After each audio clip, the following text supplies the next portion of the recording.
அவர் முதல்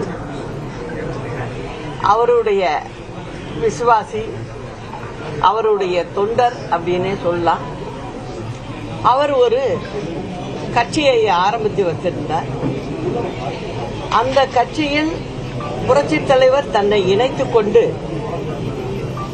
அவருடைய பயணத்தை தொடர்ந்தார். அமோகமாக அவர் வெற்றி பெற்று தமிழக மக்களுக்காகவும் அவருடைய கழக தொண்டர்களுக்கு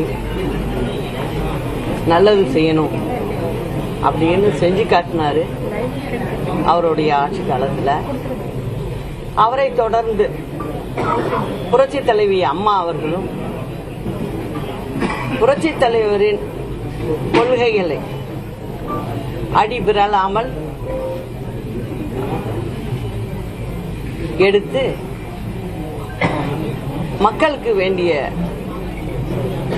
நல்ல திட்டங்களை எல்லாம் கொடுத்தாரு.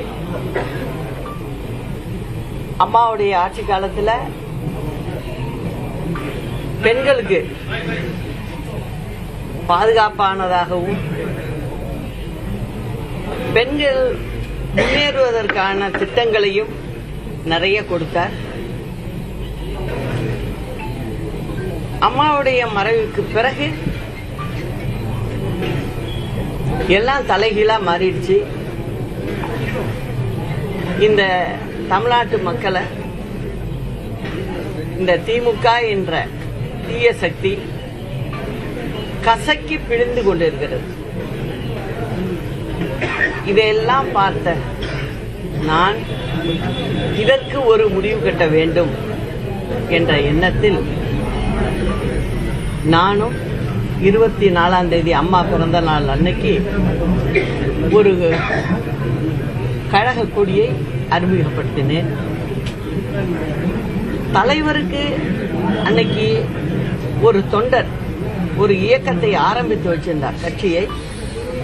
அந்த கட்சியில் தலைவர் தன்னை இணைத்துக் கொண்டு அந்த கட்சியை நடத்தினார். அதேபோல் எனக்கும் அந்த சூழ்நிலை வந்திருக்கிறது. ஒரு அம்மா மேலேயும் விசுவாசமாகும், தலைவர் மேலேயும் அம்மா மேலேயும் பற்றுள்ள ஒரு தொண்டர் ஒரு கட்சியை ஆரம்பித்திருக்கிறார். அவருடைய ஆரம்பித்த கட்சியை நான் என்னை இணைத்துக் கொண்டுள்ளேன். அந்த கட்சியினுடைய பெயர் அனைத்திந்திய புரட்சித் தலைவர் மக்கள் முன்னேற்ற கழகம்.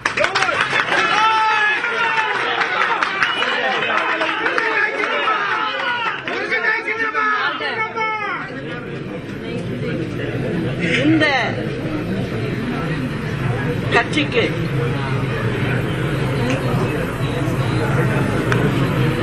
உள்ள சின்னம்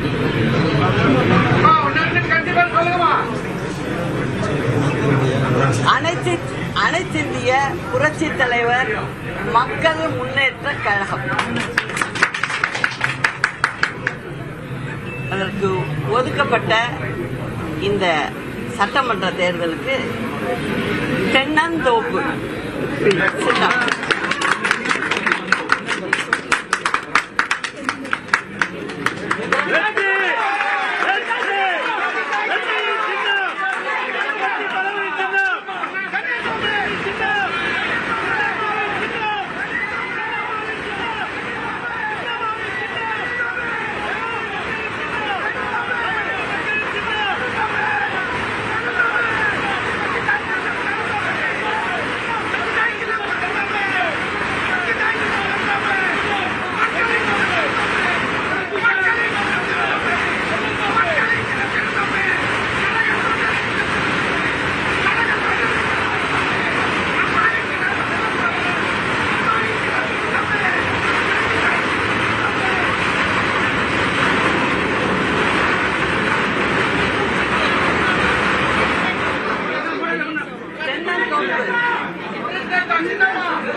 நல்லா அதுல கவனிக்கணும். நீங்க அந்த சின்னத்துல நாங்க எப்போதுமே ஒற்றுமையை விரும்புறவங்க,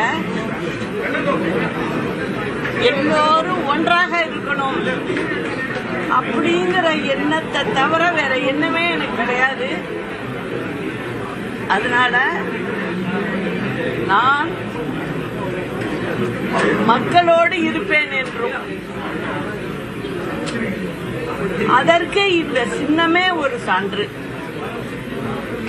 ஒரு கூட்டு குடும்பம் போல் இந்த சின்னம் அமைந்திருக்கிறது. இது மக்களோட சின்னம் அப்படிங்கிறதையும் சொல்லிட்டு, வரும் சட்டமன்ற தேர்தலில் தமிழ்நாடு மற்றும் பாண்டிச்சேரி இரண்டிலும் அனைத்திந்திய புரட்சித் தலைவர் மக்கள் முன்னேற்ற கழகம் சார்பில் தென்னை தோப்பு சின்னத்தில் வேட்பாளர்கள் வருவார்கள். அது உங்கள் வீட்டு சின்னம், அது மக்களுக்கான சின்னம். நிச்சயமாக தமிழ்நாடு மக்கள் எங்களோடு இருப்பார்கள். புதுச்சேரி மக்களும் எங்களுக்கு ஆதரவு தருவார்கள் என்று சொல்லி, அண்ணா நாமம் வாழ்க, புரட்சித் தலைவர் நாமம் வாழ்க, புரட்சித் தலைவி அம்மா நாமம் வாழ்க. நன்றி, வணக்கம்.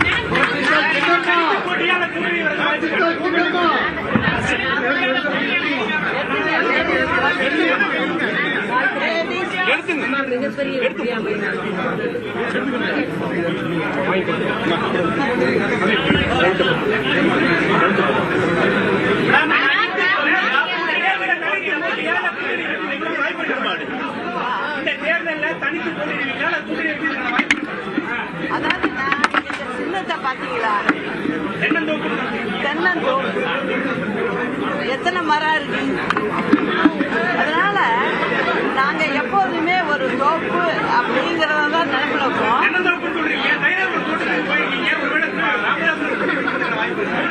அதாவது சில பேர் பாப்பீங்க, யாருமே கூட்டணி வேணாம், யாருமே முக்கியஸ்தர்கள் கட்சியில வேணாம் அப்படின்னு தனியா போவாங்க. ஆனா நாங்க அப்படி இல்லை. எங்களுடன் நிச்சயமாக எல்லோரும் நாங்க கூட்டணியோட தான் நாங்க சந்திப்போம்.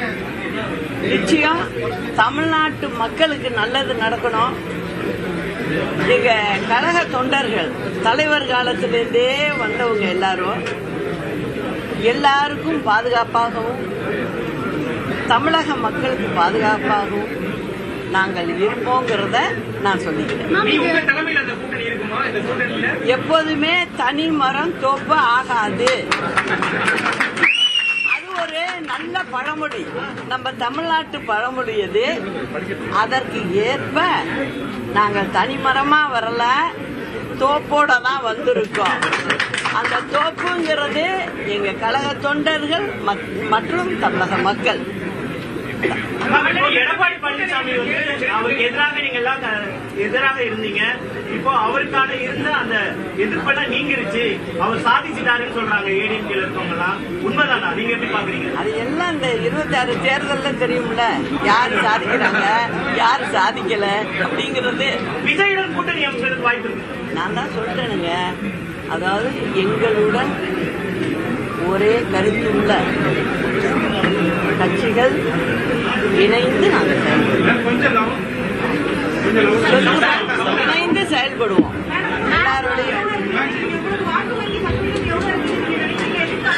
அதை நான் இப்ப சொல்லக்கூடாதுல்ல. தேர்தல் முடிஞ்சதும் ரிசல்ட் வந்ததும் எல்லாருமே பார்ப்போம். பார்ட்டி ஆரம்பிச்சு இப்போ ஏடிஎம்கேட கூட இருக்காரு. நீங்க அவரோட பேச்சுவார்த்தை நடத்தியா? அதாவதுங்க, ஒரு கட்சி அப்படின்னா அவங்களுடைய மனசு எப்படியோ அப்படியே அவங்க செயல்படுவாங்க. நான் அதை பத்தி ஒன்றும் சொல்றதுக்கு இல்லை. ஆனா என்னை பொறுத்த வரைக்கும் இந்த கட்சின்றதும் சரி,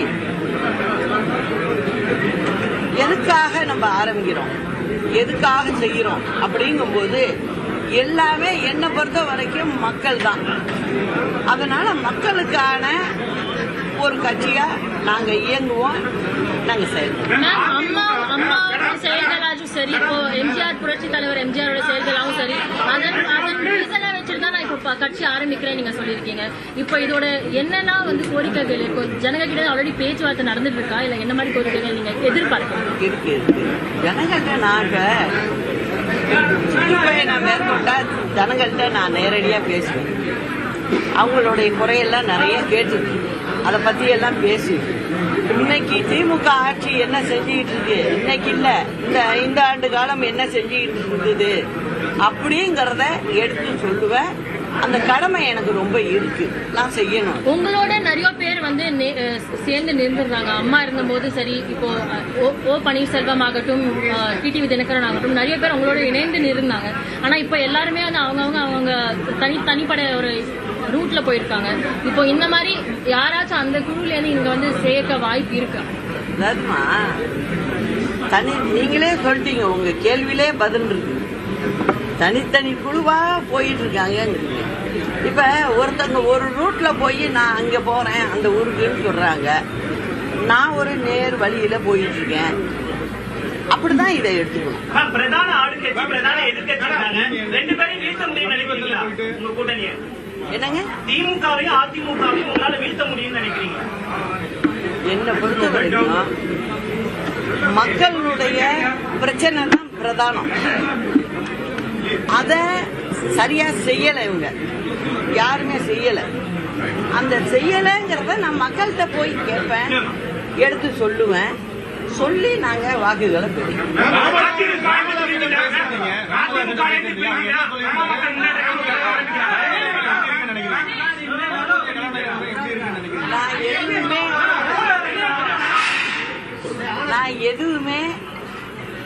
நான் உங்களுக்கெல்லாம் சொல்லியிருக்கேன், நான் ரொம்ப அவசரப்பட மாட்டேன், நிதானமா தான் செய்வேன் அப்படின்னு சொல்லியிருந்தேன். இதை இப்ப இன்னைக்கு சொல்லிட்டேன். எங்களுடைய சின்னம் தென்னந்தோப்பு அப்படிங்கறத சொல்லிட்டேன், கட்சியினுடைய பெயரையும் சொல்லிட்டேன். அதனால இனிமே எங்களுடைய பயணம் வெற்றி பயணமா அமையும். தமிழக மக்கள் பெரும் ஆதரவு கொடுப்பாங்க. ஏன்னா தமிழக மக்கள் நியாயத்தை பாக்குறவங்க முதுகுல குத்த மாட்டாங்க. எதுவும் எதிரில பேசக்கூடியவங்க நல்ல மனம் படைத்தவர்கள். அதனால நல்ல தீர்ப்பு அவங்க கொடுப்பாங்கங்கிற நம்பிக்கை எங்களுக்கு.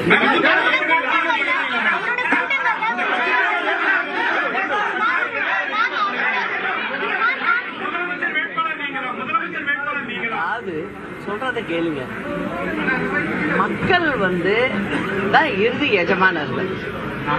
எத்தனை பேரு கட்சி வேட்பாளர் அறிவிச்சாலும் இறுதி யாரு கையில இருக்கு? மக்கள் கையில தான் இருக்கு. அதனால நிச்சயமாக அந்த மக்கள் நல்ல தீர்ப்பை கொடுப்பாங்க, நல்ல ஆட்சியா இருக்கும். இதுவரைக்கும் சொல்லுங்க, அம்மா இப்ப இல்ல, ஆனா ஒவ்வொரு வீட்லயும் போய் கேளுங்க, ரோட்ல நடந்து போறவங்கள்ட்ட கேளுங்க, என்ன சொல்றாங்க? அம்மா ஆட்சி வேறங்க அப்படிங்கிறாங்க. இத நாங்களா சொல்லி கொடுத்தோம்? அம்மா நல்லது செஞ்சாங்க, அத மனதார பாராட்டுறதுல மக்கள் சொல்றாங்க. இதுதான் நிதர்சன உண்மை. இதே போல நடக்குங்கிறது தான் என்னுடைய எண்ணம். இப்ப திமுகவை பொறுத்த வரைக்கும் 5 வயசு பெண் குழந்தையிலேருந்து மூதாட்டி வரைக்கும் இப்ப 2-3 மாசத்துல பாத்தீங்கன்னா அவ்வளவு கற்பழிப்பு நடந்தது. ரோட்ல பகல்ல போகும்போதே வெட்டா நொங்கு சீவுற மாதிரி சீவிட்டு போயிட்டு இருக்காங்க. இதையெல்லாம் அவங்களுக்கு பார்க்க முடியல. அவங்க என்ன செய்யறாங்க? ஒரே வேளை இந்த 5 ஆண்டு கால ஆட்சிய ஒரு விளம்பர ஆட்சியா கொண்டு போனது மட்டும் இல்லாம அவங்க தன்னுடைய திமுகவை வளர்க்கறதுக்கு அவங்க என்ன பண்ணிட்டாங்க, இந்த மக்கள்ல ஏமாற்றி ஆட்சிக்கு வந்திருக்காங்க. அந்த ஆட்சியை ஓட ஓட விரட்டுறதுதான் எங்களோட வேலை. அதுக்கு தமிழ்நாட்டு மக்களும் எங்களோட சேர்ந்து